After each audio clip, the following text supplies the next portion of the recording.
أعوذ بالله من الشيطان الرجيم بسم الله الرحمن الرحيم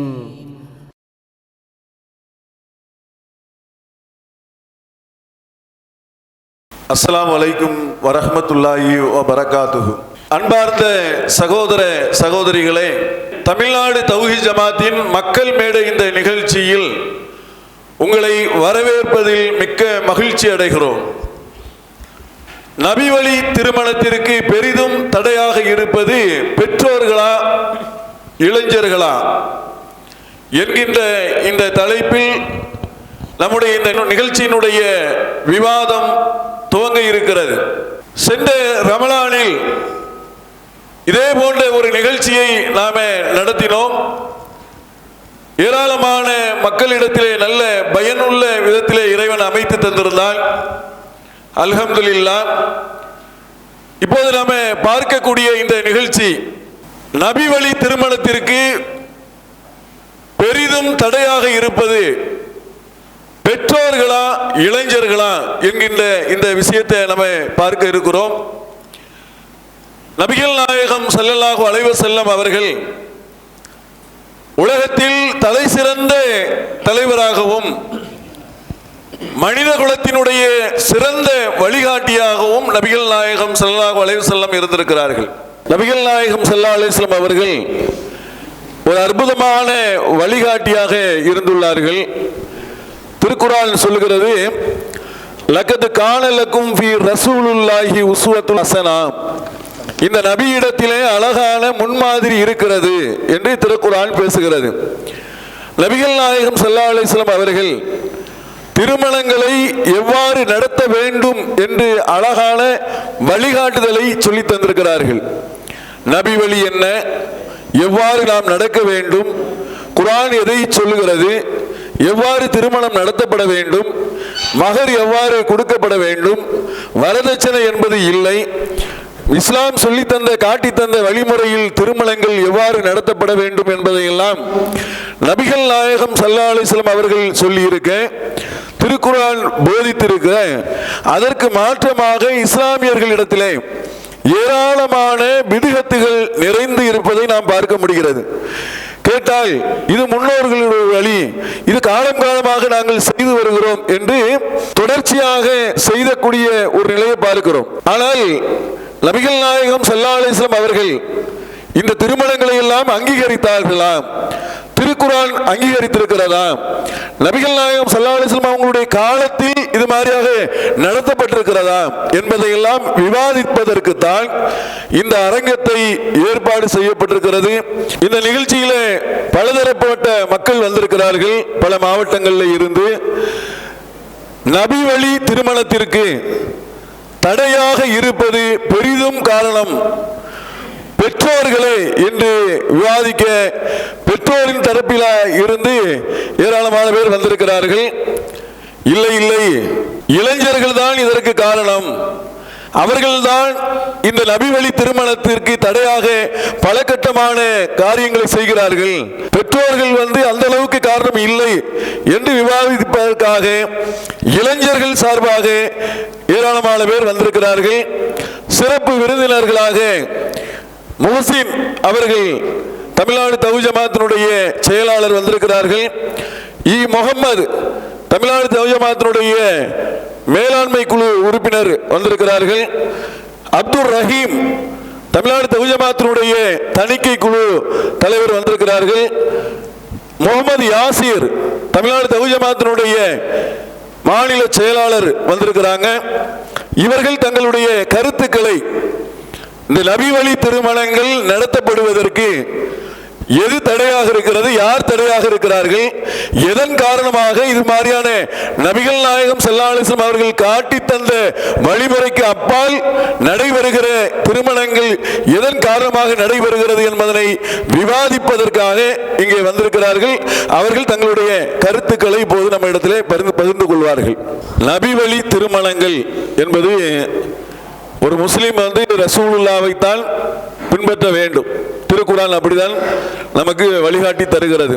ஆனால் இன்றைக்கு நபி வழி திருமணங்கள் நடைமுறைப்படுத்துவதில் ஏராளமான சிக்கல்கள் இருக்கிறது அப்படின்னு எல்லாம் சொல்றோம். அதுக்கு பெற்றோர் காரணம், பிள்ளைகள் காரணம் அப்படின்னு சொல்லி இரண்டு தரப்பினரும் ஒருவரை ஒருவர் என்ன செஞ்சுக்கிறாங்க, சொல்லிக் கொள்கிறார்கள். சில இடங்கள் இமாம்கள் காரணம், மக்கள் காரணம், இப்படியெல்லாம் நமக்கு சொல்லப்படுகிறது. ஆனால் முதல்ல பெற்றோர்கள் தான் காரணம் என்று உங்கள் தரப்பில் உள்ள வாதம், அது சம்பந்தமா என்ன சொல்ல வர்றீங்க? முதலாவதாக அஸ்ஸலாமு அலைக்கும் வரஹ்மத்துல்லாஹி வபரகாத்து. நபி வழி திருமணங்களில் அதற்கு பெரும் தடையாக இருப்பது பெற்றோர் தான் அப்படின்னு பேச வந்திருக்கிறோம். இன்றைக்கி திருமணங்களை முடிவு செய்யக்கூடிய இடங்களில் பெற்றோர்கள் தான் இருக்கிறாங்க. அப்படி முடிவு செய்யக்கூடிய பெற்றோர்கள் எதை அடிப்படையாக வச்சு இன்றைக்கி திருமணங்களை பண்ண பார்க்குறாங்கன்னா, நம்ம பிள்ளைய நம்ம நல்லா படிக்க வச்சுருக்கிறோம், நல்ல வேலைக்கு போகிறான், நல்ல மதிப்பில் இருக்கிறான், அப்போ 4 பேர் மதிக்கும்படியாக 4 பேர் நம்மை பற்றி மெச்சி பேசணும் அப்படின்ற நிலையில் பிள்ளைகளுக்கு நல்ல ஆடம்பரமாக தடால் புடால்னு கல்யாணம் பண்ணணும். நம்ம எந்த மார்க்கத்தில் இருக்கிறோம், எந்த வழிமுறை நமக்கு போதிக்கப்பட்டிருக்கின்றது என்பதையெல்லாம் அறியாது இந்த உலக பார்வைக்கு, உலக தேவைக்கு நம்ம இதை நடத்தி முடிக்கணும் அப்படின்னு நபி வழியை மீறக்கூடிய மக்களாக பெற்றோர்கள் தான் இருக்கிறாங்க. இன்றைக்கி அதற்கு நம்ம நிறைய உதாரணங்கள் இருக்கலாம். நபி வழின்னா என்ன சொல்கிறீங்க? நபி வழி அப்படின்னும் போது அல்லாஹுடைய தூதர் சொன்னாங்க, எளிமையான திருமணங்களில் தான் அல்லாஹ் அதீதமாக பரக்கத்து வைத்திருக்கிறான். அல்லாஹ்வுடைய பரக்கத்து நிறைந்த திருமணங்கள் எதுனா எளிமையான திருமணம் தான். அந்த திருமணங்கள் அதீத தடைக்குள்ளாக்கப்படுறது பெற்றோர்களால் தான். நம்ம தௌஹீது வளர்ச்சியை பற்றி பேசுகிறோம், தௌஹீது நபி வழியுடைய திருமணங்களை அதீதமாக ஆதரிக்கிறதுன்னு பேசுகிறோமா இல்லையா? இந்த மாதிரியான புரட்சிகள் இன்றைக்கி மக்களுக்கு மத்தியில் வந்ததுக்கு காரணமே இளைஞர்கள் நபி வழியில் திருமணம் பண்ணணும் அப்படின்னு முடிவெடுத்ததுனால தான். ஒரு 30 வருஷம் முன்னாடி போனீங்கன்னா எளிமையான திருமணம் பற்றி பேசக்கூடிய நடைமுறைகள் இல்லவே இல்லை. ஏன்னா அந்த மக்களுக்கு மத்தியில் இருந்த அந்த அறிவு சார்ந்த விஷயம் அப்படி தான் இருந்துச்சு. இளைஞர்கள் நபி வழியில் நம்ம திருமணம் பண்ணணும், நம்ம நபி வழியை பின்பற்றினா தான் நாம் நேர்வழியை பெறுவோம் அப்படின்ற சிந்தனை வந்ததுனால தான் 30 வருஷத்துக்கு முன்னாடி இளைஞர்கள் கிடையாதா? அப்போ அந்த இளைஞர்களுக்கு மத்தியில் இருந்த சொல்லப்பட்ட விஷயங்கள் அப்படி இருந்துச்சு. ஓ, நம்ம இளைஞர்களுக்கு மத்தியில் நாம் ஊட்டின அந்த நபி மார்க்க பற்றும் மார்க்கத்தினுடைய வழிமுறையும் அவங்களுக்கு முன்னறிந்த அந்த மக்களுக்கு ஊட்டப்படலை. அப்படி வந்த வழிவகை பெற்றோர்கள் எப்படிப்பட்டவங்களாக மாறி போனாங்க நம்ம பார்த்துருக்கலாம். நிறைய திருமணங்கள் நமக்கு தெரிந்து எத்தனையோ இளைஞர்கள் தங்களுடைய பெற்றோர்களை எதிர்த்துக்கிட்டு எளிமையாக தான் பண்ணுவேன், நம்மளே அறிந்திருக்கிறோமா இல்லையா? எத்தனையோ தவி சகோதரர்கள் எளிமையான திருமணத்தை நான் பண்ணுவேன், என் பெற்றோர் எவ்வளோ அதை முன்னின்று அவங்க அந்த திருமணத்திற்கு செயல்படுத்துவதற்கு தயாராக இருக்கிறாங்க, கட்டாயமாக இருக்கிறாங்க. பெற்றோர்கள் அதுக்கு தடையாக, பெற்றோர்கள் அவர்கள் தடையாக இருக்கிற பட்சத்தில் தான் அந்த நிலைகள் நடக்குது. அவங்கள்ட்ட கொடுங்க. அஸ்ஸலாமு அலைக்கும் வரஹ்மத்துல்லாஹ். நபி வழி திருமணம் அப்படின்னாலே அதில் மெயின் என்ன அப்படின்னாக்க மகர் தான் மெயின். நபிகள் நாயகம் ஸல்லல்லாஹு அலைஹி வஸல்லம் அவங்க எப்படி காட்டி கொடுத்தாங்க அப்படின்னா, எளிமை ஒரு புறம் இருந்தாலும் பெண்களுக்கு கொடுக்கக்கூடிய மகர் என்று சொல்லக்கூடிய மணக்கொடை. இப்போ மகர் தான் நபி வழி திருமணத்தோட பேஸே. அல்லாஹ் கூட திருமறை குர்ஆனில் என்ன சொல்கிறான் அப்படின்னா, பெண்களுக்கு அவர்களுடைய மணக்கொடைகளை மனமோந்து கொடுத்துருங்க, அவங்களாம் மனமோந்து கொடுத்தா வாங்கிக்கோங்க, தாராளமாக மணக்கொடை கொடுத்துருங்க அப்படின்னு சொல்லி அல்லாஹ் திருமறை குர்ஆனில் சொல்கிறான். நபிகள் நாயகம் ஸல்லல்லாஹு அலைஹி வஸல்லம் அவங்க கூட ஒரு நபித்தோழர் திருமணம் முடித்த அந்த கோலத்தோட வரும்பொழுது என்ன கேட்குறாங்கன்னா, திருமணம் என்ன இந்த மாதிரி உடம்புல நறுமணம் பூசியிருக்கிறீங்கன்னா, திருமணம் முடிஞ்சிருச்சுன்னு சொன்ன அடுத்த நிமிஷமே அவங்க என்ன கேட்குறாங்கன்னா, மகர் எவ்வளோ கொடுத்தீங்க அப்படின்றத தான் அவங்க கேள்வியாக முன்வைக்கிறாங்க.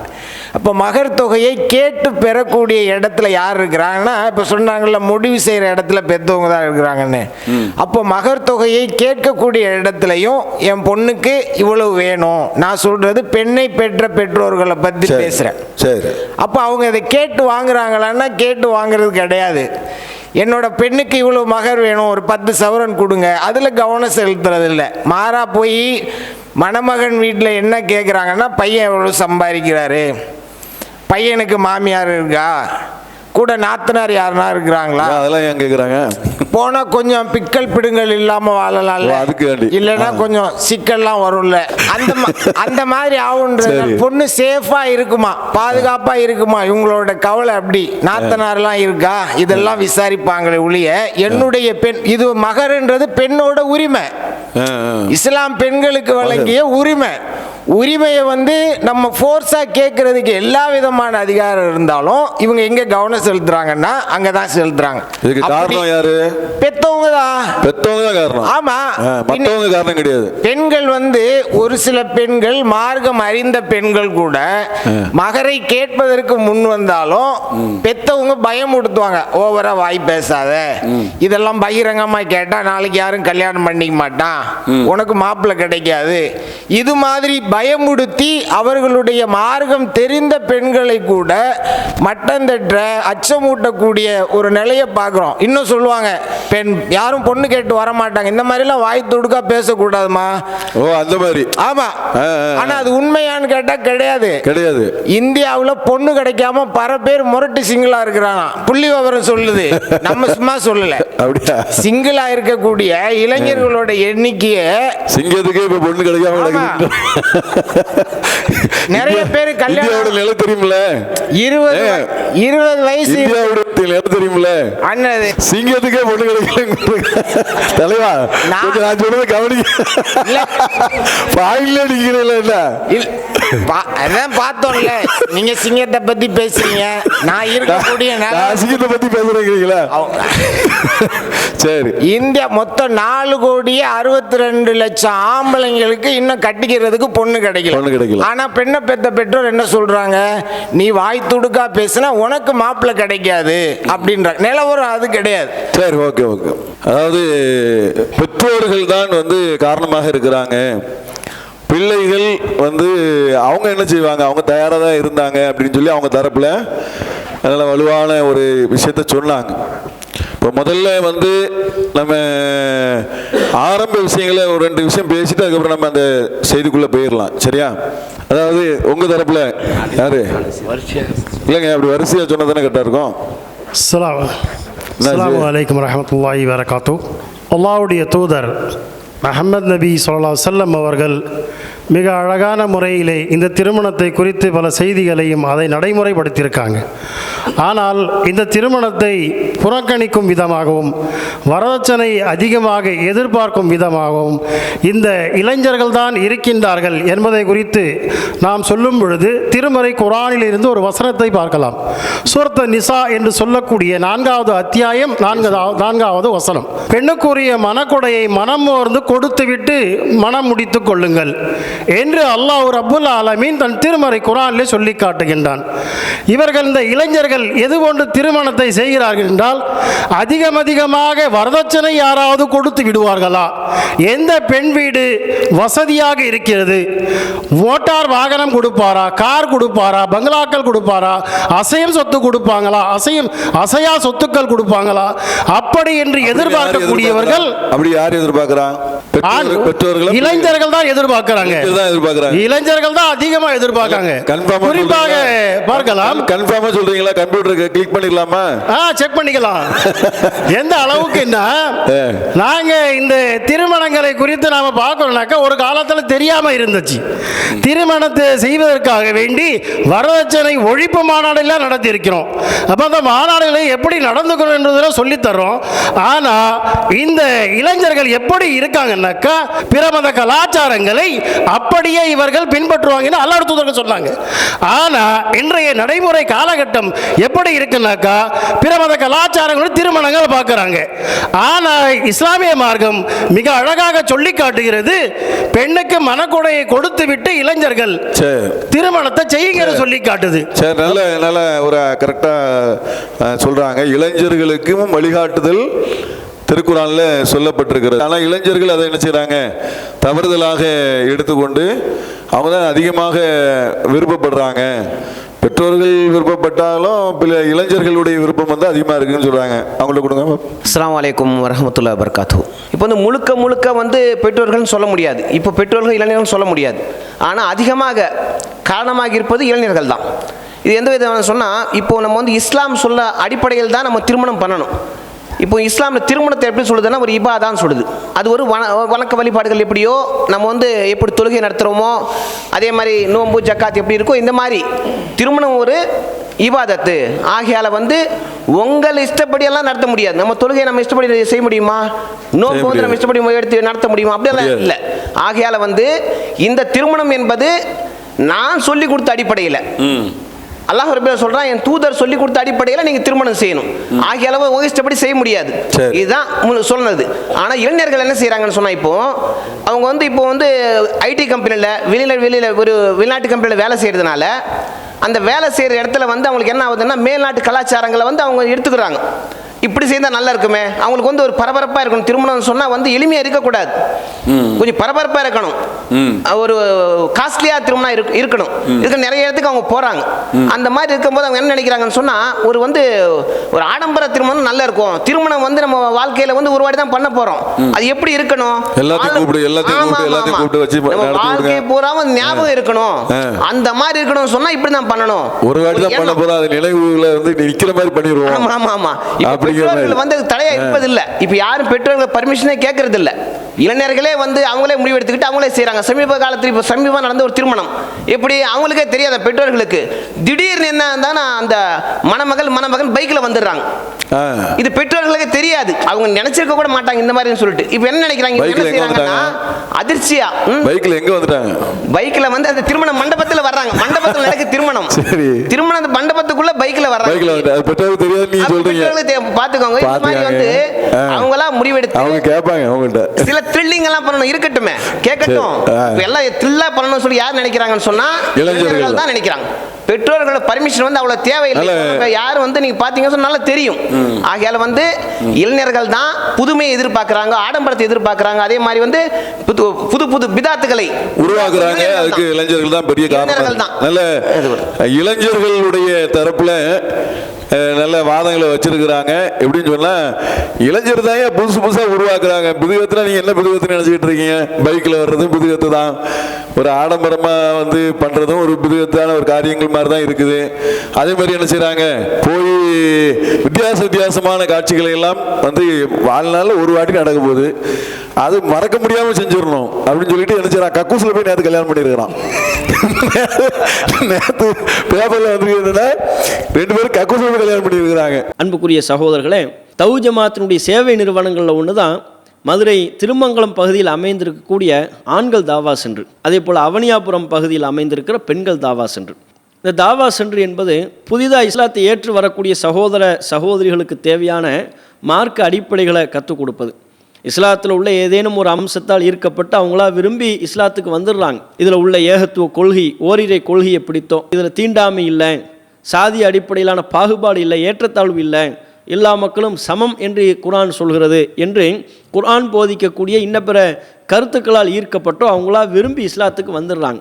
இஸ்லாத்திற்கு வந்ததற்கு பிறகு அவங்க எப்படி தொழுகணும், எப்படி நோன்பு வைக்கணும், எப்படி இறைவனை வழிபாடு செய்யணும் எதுவுமே அவங்களுக்கு தெரியறதில்லை. அதை தெரிஞ்சுக்கணும்னு ஆசைப்படுறாங்க. அப்போ அவங்க தெரிந்து கொள்ள வேண்டும் என்று ஆசைப்படுகின்ற பொழுது ஆண்களாக இருந்தால் அவங்களுக்கு திருமங்கலத்தில் வைத்தும், பெண்களாக இருந்தால் அவங்களுக்கு அவனியாபுரத்தில் வைத்தும் குர்ஆனை எப்படி ஓதுவது என்று இஸ்லாத்தில் அவர்கள் அடுத்தபடியாக தெரிந்து கொள்ள வேண்டிய மார்க்க அடிப்படைகளெல்லாம் அவங்களுக்கு கற்றுக் கொடுக்கக்கூடிய ஒரு இல்லமாகத்தான் இந்த 2 தாவா சென்றுகள் இருக்கிறது. அதுபோக அவங்க இஸ்லாத்திற்கு வந்ததற்கு பிறகு தங்களுடைய பழைய பேரை அவங்க மாற்றுவாங்க. அப்படி மாற்றும்போது அதை கெசட்டில் அரசிதழில் பதிவு செய்வது, அதற்குரிய ஏற்பாடை நம்ம செஞ்சு கொடுக்குறோம். இந்த தாவா சென்ற நாம் சிறப்பான முறையில் நடத்துவதற்கும் அவங்களுக்கு தேவையான மார்க்க ரீதியிலான புத்தகங்கள் வழங்குவது என்று அவங்கள கவனத்தில் கொண்டு நாம் சில பணிகளை நம்ம செய்கிறோம். இதையெல்லாம் செய்வதற்கு நீங்கள் தரக்கூடிய நன்கொடை தான் அடிப்படையானது, முக்கியமானது. இந்த வகைக்காக உங்களுடைய பொருளாதாரத்தை தாராளமான முறையில் வாரி வழங்குங்கள். நபிகள் நாயகம் ஸல்லல்லாஹு அலைஹி வஸல்லம் அவங்க சொன்னாங்க, எவர் ஒருவர் நன்மைக்கு வழிகாட்டுகிறாரோ அவர் அந்த நன்மையை செய்தவர் போலாவார் என்று சொன்னார்கள். அதுபோல் திருக்குர்ஆன் சொல்கிறது, ஒமன் அஹ்ஸனு கௌலம் மிம்மன் தஆ இலல்லாஹி வ அமில சாலிஹா, அல்லாஹ்வை நோக்கி அழைத்து நல்லமல் செய்யக்கூடியவரை விட அழகிய சொல்லை சொல்பவர் யார் என்று அல்லாஹ் திருக்குர்ஆனில் சொல்கிறான். அப்போ இவர்களுக்கெல்லாம் இஸ்லாத்தினுடைய அம்சங்களை எடுத்து சொல்லக்கூடிய இந்த பணி அல்லாஹ்வால் பாராட்டப்பட்ட ஒரு பணி. இந்த சேவையை தொடர்ந்து நாம் செய்வதற்கு உங்களுடைய பொருளாதார பங்களிப்பு மிக முக்கியமானது. இந்த வகைக்காக உங்களுடைய பொருளாதாரத்தினை தாராளமான முறையில் வாரி வழங்குங்கள். அல்லாஹ் அருள் செய்வானாக. அஸ்ஸலாமு அலைக்கும் வரஹ்மத்துல்லாஹி வபரகாத்துஹு. உங்களது ஜகாத் மற்றும் நன்கொடைகளை டிடியாகவோ செக்காகவோ மணி ஆர்டராகவோ அனுப்பலாம். டிடி அனுப்புபவர்கள் Tamil Nadu Thowheed Jamath, account number 78274827 Indian bank, IFSC code IDIB 000M016, Mannady branch, Chennai 600001 என்ற பெயரில் எடுத்து அனுப்ப வேண்டிய முகவரி: தமிழ்நாடு தௌஹீத் ஜமாஅத் மாநில தலைமையகம், நம்பர் 25, அரண்மனைக்காரன் தெரு, மண்ணடி, சென்னை 1. மற்றும் ஆன்லைன் பரிவர்த்தனைகள் மூலமாகவும் அனுப்பலாம். கூகுள் பே மூலமாக அனுப்ப விரும்புவோர் 99503533 என்ற எண்ணிற்கு அனுப்பவும். பணம் அனுப்பியதற்கான ஸ்கிரீன்ஷாட்டை 7552777119 என்ற எண்ணிற்கு வாட்ஸ்அப்பில் அனுப்பவும். இப்படி அந்த அளவுக்குலாம் என்ன செய்யுது, தண்ணிக்குள்ள போய் கல்யாணம் பண்றான். இதெல்லாம் எல்லாம் பெரியவங்கள உட்காந்து திட்டமிட்டு யோசிச்சுக்கிட்டு தண்ணிக்குள்ள போய் கல்யாணம் பண்ணணும்னு அவங்கள வந்து முடிவு பண்ணாங்க. அப்படிலாம் கிடையாது. இல்ல, இதை உருவாக்குறது யாரு? இளைஞர்கள் தான் அப்படின்னு சொல்லி இளைஞர் தரப்புல சொல்லியிருக்கிறாங்க. பெரியவர்கள் தான் காரணம் அப்படின்னு அவங்களும் சொல்லியிருக்கிறாங்க. இப்ப என்ன அப்படின்னு சொன்னால், திருமண வீடுகளில் ஏராளமான பிதுகத்துகள், மார்க்கத்திற்கு முரணான காரியங்கள், வரம்பு மீறிய காரியங்கள்லாம் நடக்குது. முதலாவதாக நம்ம எடுத்துக்கொள்ளக்கூடிய ஒரு விஷயம் என்ன அப்படின்னு சொன்னால், பெண் பார்க்கும் படலம். அது திருமண விஷயங்கள் பயங்கரமாக நடக்கும். பார்த்தீங்கன்னு சொன்னால், பெண் பார்க்கிற விஷயத்துல பல காரியங்கள் நடக்கும். வேன் பிடிச்சிருவாங்க, வண்டியை பிடிச்சி யாரு எல்லாரும் யாரு எங்கே போறீங்க? நாங்கள் பெண் பார்க்க போகிறோம். பெண் பார்க்கறதுக்குன்னா 2 வேணா அப்படின்னு சொன்னா, இந்த 2 வேனை எடுத்துட்டு எல்லா வீட்டுக்கும் போயிடுறது, ஊர் ஊரா போடுறது. எல்லா ஊர்லயும் போய் என்ன, நாங்க பெண் பார்க்க போறோம்னு சொல்லி ஒரு பெரிய காரியங்களும் என்ன செய்ய நடக்கும். பெண் வீட்டாருக்கு அது ஒரு பெரிய சுமையா இருக்கும்.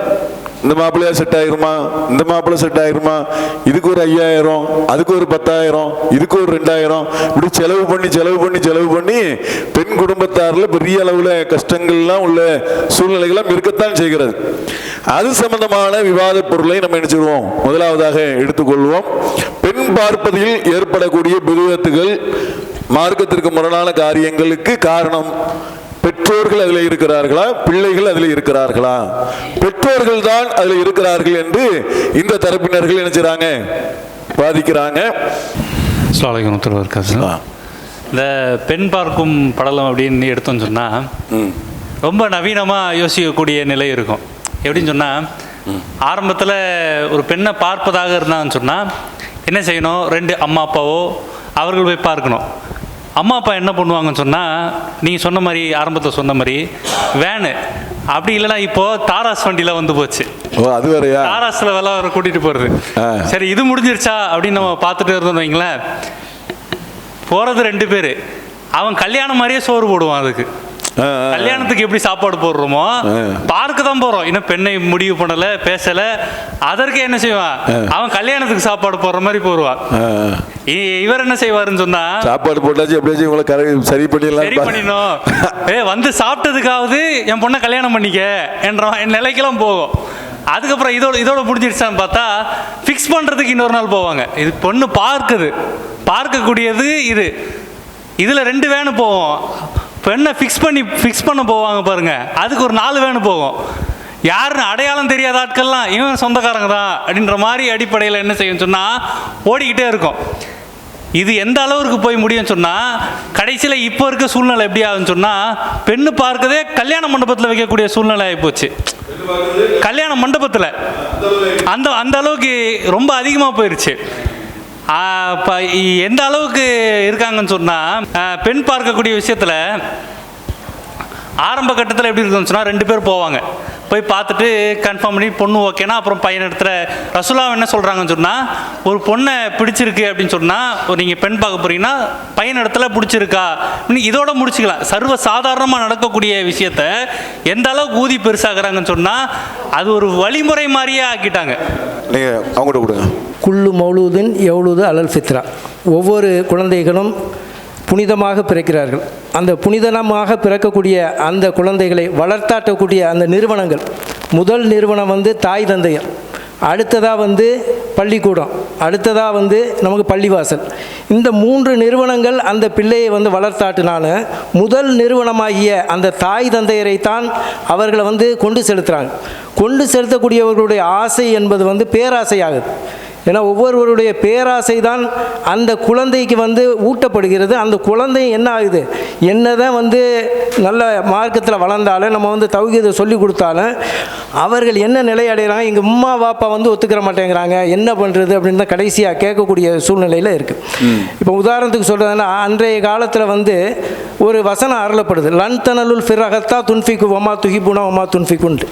அந்த வசனம் அருளப்பட்ட உடனே வந்து கொண்டு வந்து பைலுகா தோட்டத்தையே கொண்டு வந்து கொடுத்தாங்க. ஒருவேளை உங்கள்கிட்ட கேட்குறேன், இங்கே வந்து ரசூல்லா அந்த மார்க்கத்தை வந்து அறிமுகப்படுத்தி தமிழகத்தில் வந்து சஹாபாக்கள்லாம் இருந்திருந்தாங்கன்னா அந்த பைலுகா தோட்டத்தை கொடுத்தா என்ன நடந்திருக்கும் சொல்லுங்கள் பார்ப்போம். என்ன நடந்திருக்குன்னா, பயிர்க தோட்டத்தை கூட எனக்கு உனக்குன்னு போட்டி போட்டிருப்பாங்க. அந்த அம்மா ஓடி வந்திருக்கு. ஏன்னா ரசூல்லா இருக்கிறாங்களா, ரசூல்லா காலத்தில் சகாபாக்கள் மாதிரி சகாபிய பெண்கள் அவங்க மாறிடுவாங்க. அவங்க வந்து அங்கே இருந்த மக்கள் மேன் மக்களாக இருந்தாங்க. நம்ம தமிழக மக்கள் தான் இந்த மாதிரி இருக்காங்க. அந்த பெண் வீட்டில் வந்து கசைக்கு புழிஞ்சு காசை வாங்கணும்னு நினைக்கிறாங்களே தவிர நம்ம பிள்ளைக்கு உள்ள அழகுக்கும் இதுக்கும் வந்து செல்வத்துக்கும் நமக்கு உள்ள அந்த அறிவுக்கும் நம்ம வந்து அவங்கள்ட்ட காசு வாங்கினா என்னன்னு நினச்சி அந்த பெண்களுடைய சூழ்ச்சி தான் அதிகமாக வந்து இந்த மாதிரி தீய காரியத்தில் செயல்படக்கூடியவங்களா இருக்காங்க. பேராசை, அவங்களுடைய பணத்தை நம்ம வந்து பெண்கள் தான் காரணம். பெண்கள் தான் காரணம்.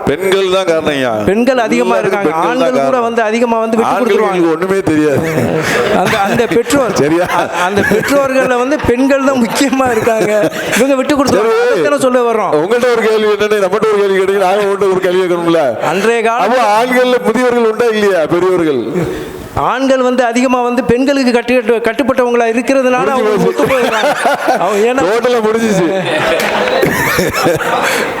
இவங்க தானே முக்கியமே. பெண்களுடைய சூழ்ச்சி தான் வந்து தலைப்பு என்னன்னா, பெரிதும் காரணம் ஆண்களா பெண்களா அப்படின்னு சொல்லி எழுதிச்சிடணும். பெற்றோர்ல வந்து முன்னிலையா வகிக்கிறது வந்து பெண்கள் தான் அப்படிங்கிற அடிப்படையில் வந்து பெற்றோர்கள்ல வந்து பெண்களால வந்து நம்ம வந்து மார்க்கம் வந்து இதாகிட்டு இருக்கு. அதிகமாக இது மாதிரியான காரியங்கள் நடைபெறுவதற்கு பெண்கள் ஒரு ஊண்டுதோலாக இருக்கிறாங்க. ஒரு வீட்டில் வந்து வரதட்சணை மாதிரியாக பேசப்படுகிறது அல்லது பெண் பார்க்கும் விஷயங்கள்னாலும் சம்பவங்கள் நடந்தாலும் அதுக்கு ஊண்டுதோலாக இருக்கிறது யாருன்னு சொன்னால் பெண் சமுதாயம் தான் இருக்குது.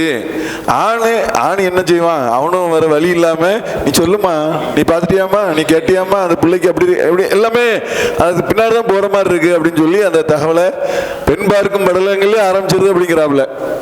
நீங்கள் சொல்லுங்கள். அஸ்ஸலாமு அலைக்கும் வரஹ்மத்துல்லாஹி வபரகாத்துஹு. பெண் பார்ப்பது சம்பந்தமாக ரசூல் ஸல்லல்லாஹு அலைஹி வஸல்லம் அவர்களுக்கு வந்து நமக்கு அழகான ஒரு வழிமுறையை ஒன்று காட்டி கொடுத்துருக்காங்க. என்ன வழிமுறை? ஒரு பெண் எதற்காக திருமணம் செய்யப்படுகிறாள்? 4 காரியத்திற்கு திருமணம் செய்யப்படுகிறாள். ஒன்று வந்து அழகிற்காக, ஒன்று வந்து செல்வத்திற்காக, ஒன்று வந்து குலத்திற்காக, இன்னொன்று வந்து மார்க்க விஷயங்களுக்காக. ரசூல் ஸல்லல்லாஹு அலைஹி வஸல்லம் அவங்க சொல்கிறாங்க, மார்க்க அறிவுள்ள பெண்ணை நீ திருமணம் செய்து வாழ்க்கையில் வெற்றி பெற்றுக்கொள், மறுமையிலும் வெற்றி பெற்றுக்கொள் அப்படின்னு சொல்லிட்டு அழகான முறையில் நமக்கு ஒரு வழிமுறையை கற்றுக் கொடுத்துருக்காங்க. ஆனால் இன்றைய பெற்றோர்கள் வந்து மார்க்க அறிவுள்ள பெண்ணுக்கு முக்கியத்துவம் கொடுக்குறாங்களா அப்படின்னு பார்த்தா பெரும்பாலும் இல்லை. அவங்க என்ன நினைக்கிறாங்க அப்படின்னு சொன்னால், நம்மளுடைய மகனை நம்ம ஒரு பெரிய ஒரு வசதியான ஒரு குடும்பத்தில் திருமணம் பண்ணி கொடுத்தோம்னா நம்ம மகனுடைய வாழ்க்கை வந்து நல்லாயிருக்கும் அப்படின்னு நினைக்கிறாங்க. ஆனால் அது அவங்களுக்கு ஆப்போசிட்டாக போயிடுது. எப்படின்னா, ஒரு மார்க்க அறிவுள்ள பெண்ணை திருமணம் பண்ணும்போது அந்த பெண் வந்து மாமனாரை ஒரு பெற்ற தாய் தகப்பன் போல் வந்து நடத்துவாங்க. அந்த மாதிரி வந்து அழகான முறையில் அவங்க வந்து அல்லாஹ்வுக்கு நாளைக்கு பதில் சொல்லணுமே, தன்னுடைய கணவருடைய குடும்பத்தாருக்கு நம்ம பொறுப்பு, அந்த அடிப்படையில் வந்து நம்ம இருக்கணுமேன்னு சொல்லிட்டு இறைச்சத்தின் அடிப்படையில் அவங்க நற்காரியங்களை செய்வாங்க. அந்த குடும்பத்தார் நற்காரியங்கள் செய்யுங்க அப்படின்னு சொல்லி தூண்டுவாங்க. அப்படி இல்லாமல் வசதி வாய்ந்த ஒரு பெண்ணை திருமணம் பண்ணும்போது அந்த பெண் வந்து எல்லா விதமான இவங்க கேட்கக்கூடிய அனைத்து விஷயங்களையுமே வந்து அவங்க வந்து செஞ்சு கொடுத்துருவாங்க. திருமண மண்டபத்தில் வைக்கணும், சரி வச்சிடறோம். அப்புறம் வந்து ஆடம்பரமாக ஒரு 5000 பேர் சாப்பாடு போடணும், செஞ்சிடறோம். அடுத்து ஒரு 100 பவுன் நகை போடணும், செஞ்சிடறோம். எது கேட்டாலும் வரதட்சணை எது கேட்டாலும் கொடுத்துறோம் அப்படின்னு சொல்லிடுறாங்க. திருமணம் ஆனதுக்கப்புறம் என்ன நடக்குது அப்படின்னு சொல்லி பார்த்தா, நான் வந்து உங்கள்கிட்ட இருந்து உங்களுடைய மகனை நான் வந்து விலைக்கு வாங்கிட்டேன், உங்கள்ட்ட இருந்து நாங்க வாங்கிட்டேன், 5 கிரவுண்ட் இடம், எல்லாத்தையும் கேட்டதெல்லாம் நான் கொடுத்துட்டேன். பட்டா, ஆமா, இனி உங்க மகன் வந்து உங்களுக்கு சொந்தம் இல்ல, எனக்கு சொந்தம்னு சொல்லிட்டு அவரை தனியா பிரிச்சு கூட்டிட்டு போயிட்டு தனி கொடுத்தனம் நடக்கக்கூடிய சம்பவங்கள் எல்லாமே இருக்கு, எல்லாமே நடந்துகிட்டு இருக்கு. இப்போ வந்து அதுக்கு காரணம் வந்து யார் அப்படின்னு சொல்லி பார்த்தா பெற்றோர்கள் மட்டும்தான். செய்தியை விட்டு அந்த விஷயத்தை ரசூல்லா காட்டி தந்த ஒரு வழிமுறையை சரியான முறையில் கடைபிடிக்காத பெற்றோர்கள் தான் இந்த விஷயங்களை செய்யறாங்க. அதனால் அவங்களும் பாதிக்கப்படுறாங்கன்றது நல்ல அருமையான ஒரு செய்தியை முன்னெடுத்து வச்சிருக்கிறாங்க.